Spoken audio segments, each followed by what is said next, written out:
এবং 2026 তারিখে এই 26শে জানুয়ারিতে আমরা এই মাঠে বসে বসে আমরা আলোচনা শুনছিলাম। অনেক মানুষ আমাদের সঙ্গে বসে বসে আলোচনা শুনছিল, তারা আমাদের থেকে বিদায় নিয়ে আমাদের আঞ্চলিক কবরস্থানের মধ্যে শুয়ে আছে। বিশেষ করে আমাদের দেওয়ানি নঈমুদ্দিন সাহেব গত বছর এই মাহফিলটার মধ্যে পরিপূর্ণভাবে উনি জড়িত ছিলেন। বহুত মানুষে বলেছিল যে 26 জানুয়ারিতে মাহফিল করব না, কিন্তু নঈমুদ্দিন সাহেব বলেছিলেন যে না, 26 জানুয়ারিতে ইদ্রিস হুজুর যদি ডেট দিয়েছে 26 তারিখেই মাহফিল হবে। গত বছর মাহফিল 26 তারিখে হলো। আল্লাহ পাক রব্বুল আলামিন ওনাকে দুনিয়ার থেকে বিদায় নিয়ে আল্লাহর হুকুমে চলে গেছে। আমরা দোয়া করছি আল্লাহ পাক রব্বুল আলামিন আমাদের নঈমুদ্দিন সাহেবের কবরটাকে আল্লাহ জান্নাতের বাগান বানিয়ে দেখ, আমরা বলি আমিন। আমাদের এই অঞ্চলের থেকে মুরব্বী, যুবক, ছোট বড় অনেক মানুষ কবরে চলে গেছে এক বছরের ভিতরে। আমি তাদের জন্য আজকের মাহফিলের থেকে দোয়া করছি, আল্লাহ প্রত্যেকটা মানুষের কবরকে তুমি জান্নাতের বাগান বানিয়ে দাও, আমরা বলি আমিন। তিনি ভাইয়েরা, আজকে যা আলোচনা করলেন বন্ধুবর হযরত মাওলানা মুফতি রকিবুল ইসলাম সাহেব খুব গুরুত্বপূর্ণ আলোচনা করেছেন। বাস্তব জীবনে কোরআন এবং হাদিসের মাধ্যম দিয়া খুব সুন্দর আলোচনা করছে। ভালো লাগছে না ভাই? কথা কোন ভালো লাগছে না?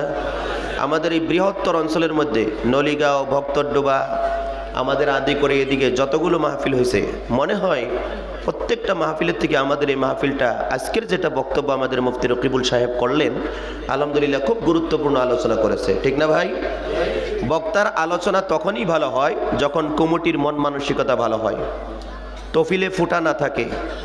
আজকের দেখা যায় কাউইমারি যুবকদের তফিলের মধ্যে কোনো ফুটা নেই, আর তাদের উদ্দেশ্য বহুত বড় উদ্দেশ্য, মন মানসিকতা খুবই ভালো, যার জন্য বক্তার মুখ দিয়ে আল্লাহ পাক রব্বুল আলামিন ভালো ভালো কথাগুলো তুলে ধরার তৌফিক দিয়েছে।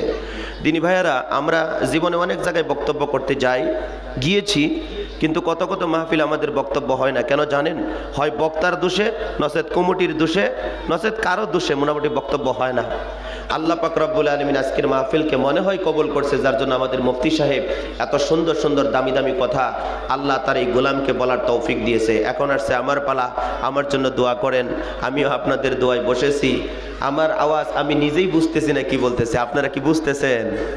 মানে আজকে 4-5 দিন ধরে জ্বর, সর্দি, কাশ, আওয়াজে তো বুঝতেছেন, যার জন্য নিজের কথাটা নিজেই বুঝতেছি না কি বলতেছি। দিনী ভাইয়েরা, দোয়া করেন 2-4টি কথা যেন আপনাদের সামনে আল্লাহ পাক রব্বুল আলামিন তার এই গোলামকে তুলে ধরা তৌফিক দেয়। আমি কোরআনের থেকে 2টা আয়াত পড়ছি, একটা হাদিস আপনাদেরকে শোনাইছি, সামনে রেখে কথা বলবো। আল্লাহ যদি তার এই গোলামকে তৌফিক দাও, মা তাওফিক ইল্লা বিল্লাহ, আলাইহি তাওয়াক্কালতু ওয়া ইলাইহি উনীব। একটু জোরে বলেন আমিন।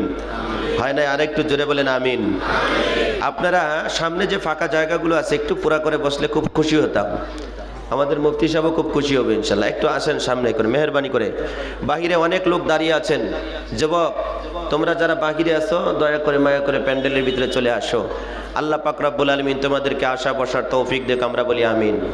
এই যে বেটিরা, হুজুর কিন্তু মেলা কথা কইছে তোমাকে নিয়ে, তোমরা একটু চুপ থাকো, নয়তো হুজুর আছে বদদুয়া করে থুয়ে যাবো। বেটিরা তো পৃথিবীর কোনো কিছু দেখে ডরায় না, একটা জিনিস দেখে খুব দেখে ডরা। হেডে কি জানেন? উকুন দেখে ডরা। কি দেখে ডরা? উকুন। তাহলে হুজুর আছে মুসাফির মানুষ, আমি কয়ে থুয়ে যাবো যে হুজুর যেন তোমাকে নাকি বদদুয়া করে, যেটার কথা কইতেছে এটির মাথায় যেন আল্লাহ উকুন দেয়। আপনারা জোরে কোন আমিন। আর একটু জোরে কোন আমিন।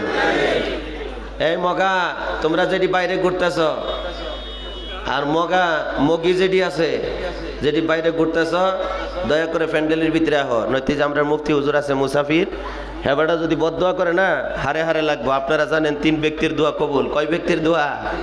3 ব্যক্তির দোয়া কবুল। 1 নম্বর হইল মুসাফির, আরেকজন হইল বাবা মা, আরেকজন হইল মজলুম। এই 3 ব্যক্তি যখন দোয়া করে আল্লাহর দরবারে কবুল হয়ে যায়। দিনী ভাইয়েরা, এই পৃথিবীর জমিনের মধ্যে আলোচনা শুরু হইতেছে। পৃথিবীর জমিনের মধ্যে 3টা কাজ বড় কঠিন। 3টা কাজ আল্লাহ রাব্বুল আলামিনের নবী বলেছে 3টা কাজ আল্লাহর কাছে সব থেকে প্রিয়। জোরে বলেন কয়টা? 3টা। আমার সঙ্গে কথা বলবেন। মুফতি সাহেব তো কথা না বলেই আপনাদের কাছে বয়ান করে গেল। আমার সঙ্গে একটু হানা বলবেন, তবে সেনা বলবো, বুঝতে পারবো যে না আপনারা আমার বক্তব্য মনোযোগ দিয়ে শুনতেছেন। যদি কথা না বলেন, এর দ্বারা বুঝাইতেছেন হুজুর 10 মিনিট ওয়াজ করে আপনি নামে যান, তাড়াতাড়ি দোয়া করেন। মন খানি কইতেছে খিচুড়ি খিচুড়ি খিচুড়ি খিচুড়ি খিচুড়ি খিচুড়ি। পৃথিবীর জমিনের মধ্যে আমি সহ যত মানুষ আছে সমস্ত মানুষে পাগলা, কথা বুঝছেন? সবাই পাগলা। কবেন হুজুর কেমনে? আমরা নলিগাঁও কলেজ শ্রেণীর মানুষ, আমরা পাগলা না, সব শিক্ষিত মানুষ। আমরা বিএ পাস করছি, এমএ পাস করছি, হায়ার সেকেন্ডারি পাস করছি, কষ্ট করে লেখাপড়া কইরা, রাজ্যে গিয়া লেখাপড়া কইরা মেট্রিক পাস করছি। আর আপনি হুজুর আমরা অশিক্ষিত কইবেন, পাগলা কইবেন? ওই তো না। পৃথিবীর জমিনের মধ্যে যত মানুষ আছে সমস্ত মানুষই পাগলা। আমার বন্ধুগণ, কেমনে করে পাগলা একটু খেয়াল করুন, লক্ষ্য করুন। এই পৃথিবীর জমিনের মধ্যে যত মানুষ আছে আদি পিতা আদম থেকে নিয়ে শুরু করে